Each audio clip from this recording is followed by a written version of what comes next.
I'm like really nervous, but then excited at the same time because like when I'm on it, like for the 3 minutes we do it, I'm like psyched. Like it's just like I'm not even nervous. Like when I'm there, I'm just like so happy because it's like totally. Yeah, like totally.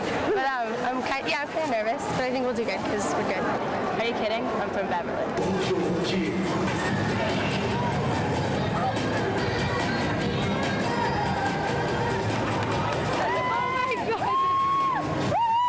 I'm Bethlehem because I'm a cheerleader.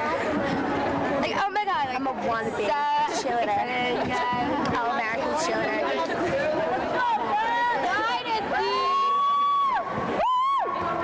One of the teams complained, so we have to go last now. We were going to go first, but everyone would get psyched out, so going last, but we're going to show them up anyways.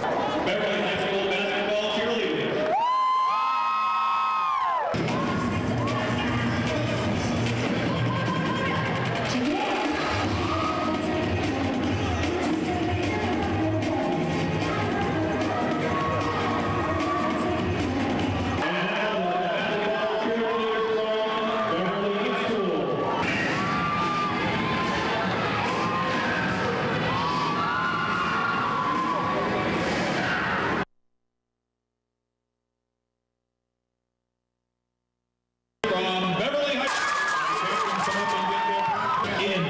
To replace the cheerleaders from Swampscott High School, the all-girl team from Gloucester High School, and the basketball cheerleading champions of the Northeastern Conference, Beverly High School.